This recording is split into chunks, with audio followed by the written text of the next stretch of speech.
안녕하세요, 돈신궁입니다. 포토샵에 드디어 인공지능 기능이 추가되었습니다. 저도 바로 받아서 실습해봤는데요. 빈 화면에서 이렇게까지 만드는데 정말 몇 분도 걸리지 않았습니다. 게다가 사진뿐 아니라 일러스트에도 잘 적용됩니다. 기존 생성형 인공지능에서 느꼈던 불편함들이 상당히 사라진 듯한데요. 정말 쉽고 유용해서 여러분들도 한번 보시면 바로 활용하실 수 있을 것입니다. 오늘 소개해드릴 기능은 바로 이 제네레이티브 필입니다. 현지 시간으로 5월 23일 공개되었는데요. 한마디로 말해서 선택 영역을 인공지능이 알아서 채워주는 기능입니다. 단순히 주변 픽셀 정보를 바탕으로 채우는 것이 아니라 그림 전체를 이해하면서 채우는 느낌으로 이렇게 뭔가를 만들거나 배경을 넣거나 늘리거나 수정을 하거나 할 수 있다는 것입니다. 이 기능은 얼마 전에 어도비에서 별도로 발표한 인공지능 생성 툴 파이어플라이를 기반으로 하고 있습니다. 이 파이어플라이는 자체 스톡 이미지 서비스인 어도비 스톡 등을 통해서 저작권이 이미 해결된 이미지만을 학습시켰고, 추후에 학습 대상이 된 이미지들의 원작자들에게도 별도의 보상책을 마련하고 있다고 하니까 저작권 문제에서도 안심하고 사용할 수 있을 것 같습니다. 그럼 지금부터 제가 직접 테스트해보며 겪은 시행착오와 그 결과를 보여드리도록 하겠습니다. 일단 설치부터 해야겠죠? 설치를 하려면 기본적으로 어도비 아이디가 있어야 하고 크리에이티브 클라우드 앱이 깔려 있어야 합니다. 혹시 이게 안 되어 있다면 이걸 먼저 진행해 주시기 바랍니다. 이 방법은 너무 간단하기도 하고 이미 설명되어 있는 컨텐츠들이 많기 때문에 참고해서 진행해 주시고요. 일단 준비되셨다는 전제로 계속 보여드리겠습니다. 일단 이 크리에이티브 클라우드 앱에서 앱을 누르시고 좌측에 베타 앱을 누르시면 어도비에서 테스트 중인 여러 베타 앱을 보실 수 있습니다. 베타 앱들은 정식 앱이 아니기 때문에 다소 불안전한 면이 있을 수 있겠지만 아직 정식판에서 수록되지 않은 여러 최신 기술들을 써볼 수 있다는 장점이 있죠. 실행하시면 작업창 아래 여기 이상한 팝업바 같은 게 생겼죠? 이건 베타 버전뿐 아니라 정식 버전 최신 업데이트에서도 만나보실 수 있는 상황별 작업 막대입니다. 한마디로 작업 상황에 맞게 바로바로 사용할 만한 도구들을 배치해주는 것이죠. 여기서 뭔가 선택을 하면 여기 바로 생성형 채우기 입력창이 보이시죠? 그 외에도 선택 영역을 수정하거나 마스크로 만들거나 채우는 기능들이 쭉 이어져 있습니다. 그런데 어떤 분들은 여기 입력창 자체가 비활성화되어 있는 분들도 있을 수 있습니다. 왜냐하면 제가 그랬거든요. 그래서 열심히 찾아본 결과 방법을 알 수 있었습니다. 그 답은 제네레이티브 필 툴 설명글 바로 아래쪽에서 찾아볼 수 있습니다. 보시면 여러 가지 조항들이 나오는데요. 가장 중요한 건 이겁니다. 18세 미만 부분. 한마디로 성인 인증이 되지 않은 사람은 쓸 수 없는 기능이라는 건데요. 어도비에서 운영 중인 포트폴리오 SNS 사이트 비행스에 가입하시고 생년월일을 입력하면 끝입니다. 그러면 아마 안 되셨던 분들도 바로 활성화가 되실 거예요. 생성형 채우기라는 기능 이름을 처음 들었을 때 제 머릿속에 처음 떠오르는 생각은 바로 이걸로 대머리 아저씨의 머리카락을 심어볼 수 있지 않을까 하는 생각이었습니다. 그래서 빈 화면에서 바로 전체를 선택하고 생성형 채우기 입력창에 뚱뚱하고 잘생기고 행복한 표정의 대머리 아저씨가 증명사진 정도의 느낌으로 나오게 해달라고 썼습니다. 참고로 아직 한글은 지원이 되지 않아서 명령어는 무조건 영어로 입력하셔야 합니다. 그리고 이렇게 나왔습니다. 괜찮죠? 다른 옵션도 있습니다. 이 아저씨, 이 아저씨, 이 아저씨도 있는데 저는 이 첫 번째 아저씨가 귀엽고 좋은 것 같아요. 그 다음에는 제일 하고 싶었던 머리를 심어보겠습니다. 영역을 선택하고 간단하게 숏헤어라고 치고 5초 정도 기다리니까 이렇게 나왔습니다. 그럴듯하죠? 저는 사실 더 짧은 이런 머리를 상상하긴 했는데 지금 보니 첫 번째 머리가 더 마음에 드네요. 다음으로 선글라스를 한번 씌워보겠습니다. 역시 선택하고 선글라스라고 치면 됩니다. 결과물은 이렇습니다. 나쁘진 않은데 딱 좋지는 않았어요. 다른 선글라스들도 합성은 잘 됐지만 저는 좀 더 아티스트 같은 느낌을 바랬습니다. 이럴 때는 그냥 한 번 더 눌러주시면 바로 3개를 더 만들어줍니다. 이렇게 나왔는데 저는 이 두 번째가 좋지만 혹시 더 좋은 게 나올지 모르니 한 번 더 해볼까요? 세 번째 나온 것들보다는 두 번째에 이 두 번째가 더 나은 것 같아서 이걸로 정했습니다.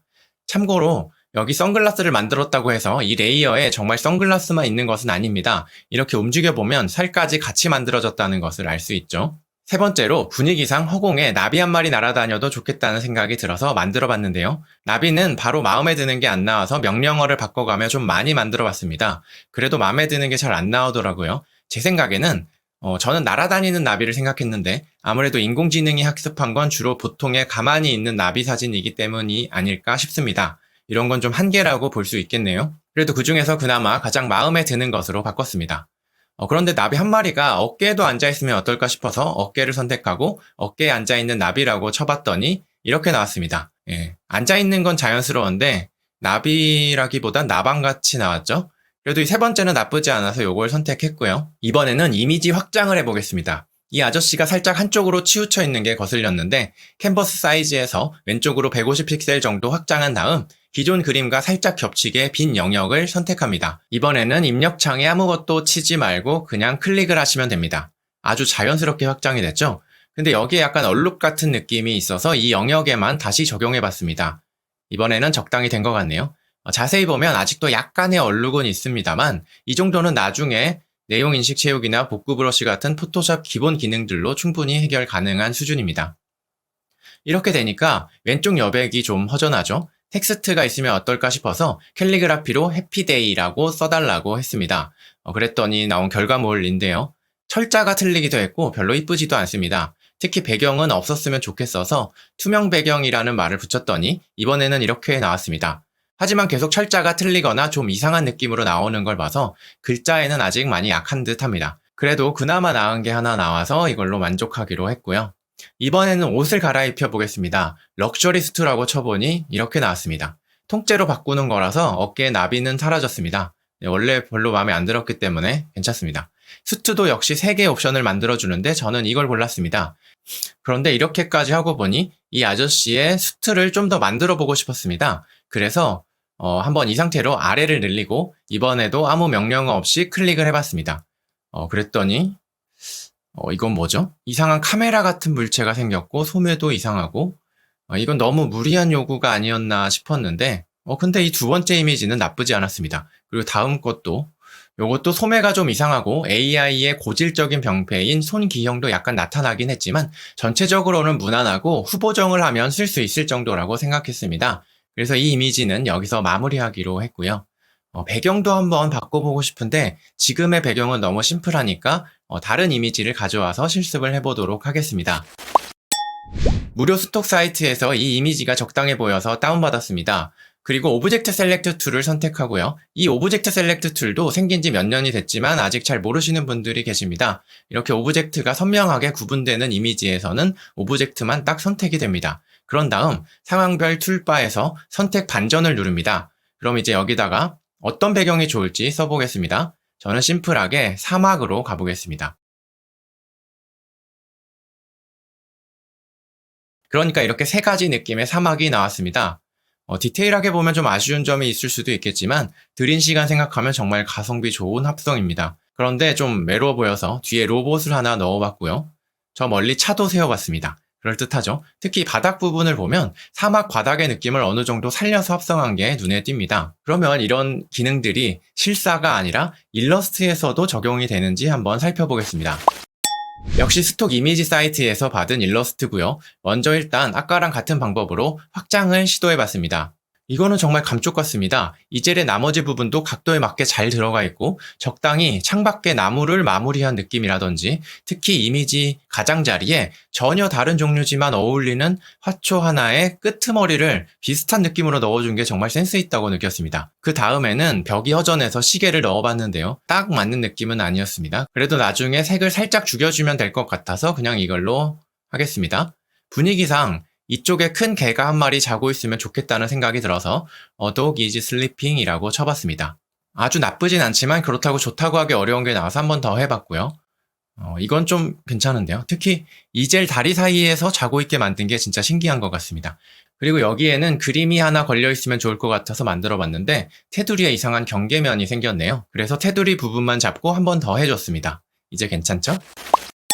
요즘 생성형 인공지능이 굉장히 많이 출시가 되었는데 개인적으로 가장 문제라고 생각했던 3가지가 어렵다, 불완전한 이미지가 나온다, 그리고 저작권 문제가 해결되지 않았다 였습니다. 그런데 이 기능은 누구나 사용할 수 있을 정도로 쉽고 이상한 부분이 나오긴 하지만 포토샵의 강력한 보정 기능을 활용하면 됩니다. 또한 저작권이 이미 해결된 이미지로만 학습을 했기 때문에 저작권 문제도 해결이 됐고요. 조만간 정식 버전에도 들어가게 되겠죠? 사용 방법이 간단하니 여러분들도 자신의 작업에 잘 활용해 보시기 바랍니다. 저도 앞으로 실무에서 굉장히 많이 활용하게 될 것 같습니다. 혹시 더 궁금한 게 있다면 댓글이나 SNS로 문의 주시고 도움이 되셨다면 구독과 좋아요 부탁드리겠습니다. 감사합니다.